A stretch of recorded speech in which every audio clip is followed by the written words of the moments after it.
मुख्यमंत्री नायब सिंह सैनी ने मुरथल स्थित दीनबंधु छोटूराम विज्ञान एवं प्रौद्योगिकी विश्वविद्यालय में एक महत्वपूर्ण कार्यक्रम में शिरकत की। इस दौरान Volvo Eicher commercial vehicle limited के सहयोग से बनने वाले क्षेत्रीय क्षमता विकास केंद्र की आधारशिला रखी गई। इस मौके पर सीएम सैनी ने विश्वविद्यालय के मेधावी रिसर्च स्कॉलर्स को सम्मानित किया और विभाजन विभीषिका स्मृति दिवस पर आधारित प्रदर्शनी का अवलोकन भी किया। कार्यक्रम में शिक्षा मंत्री महिपाल ढांडा और यूनिवर्सिटी के कुलगुरु प्रोफेसर प्रकाश सिंह भी विशेष रूप से उपस्थित रहे।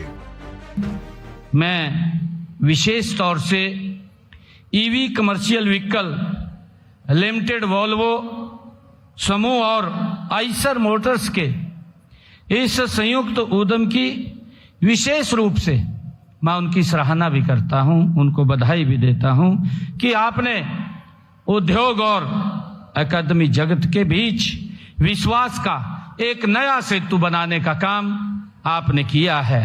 मुझे विश्वास है कि यहाँ शिक्षक पढ़ाएंगे और निरंतर सीखेंगे भी। मुझे ये भी खुशी है कि हमारे विद्यार्थी डिग्री के साथ साथ समस्या सुलझाने की क्षमता अर्जित करेंगे और उद्योग योग्य युवा तैयार करने में यहां से एक बड़ी भागीदारी होगी। अपने संबोधन में सीएम सैनी ने युवाओं को विकसित भारत के सपने का मुख्य सारथी बताया। उन्होंने कहा कि राज्य सरकार युवाओं को शिक्षा, कौशल विकास और आधुनिक तकनीक से जोड़ने के लिए पूरी तरह प्रतिबद्ध है। उपस्थित सभी विद्यार्थियों से भी मैं 3 साथियों बातें कहना चाहता हूं।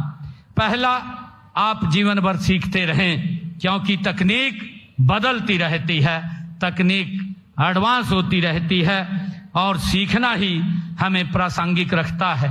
दूसरा, कौशल के साथ साथ युवा साथियों चरित्र निर्माण भी, क्योंकि ज्ञान साथियों शक्ति देता है पर ईमानदारी उस शक्ति को ठीक दिशा, सही दिशा देती है।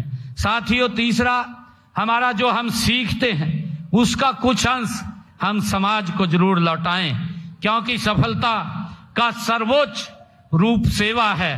याद रखिए युवा साथियों, आपको डिग्री ये पहला अवसर दे सकती है, लेकिन अनुशासन, परिश्रम, संवेदनशीलता की ही आपको दूर तक ले जाने का ये काम करती है। मुख्यमंत्री ने युवाओं से नशे जैसी बुरी आदतों से दूर रहने और अपनी ऊर्जा का उपयोग राष्ट्र निर्माण में करने का आह्वान किया। उन्होंने ये भी जोर दिया कि पारदर्शी और ईमानदार प्रशासनिक व्यवस्था की वजह से आज युवाओं का सिस्टम पर विश्वास और अधिक मजबूत हुआ है।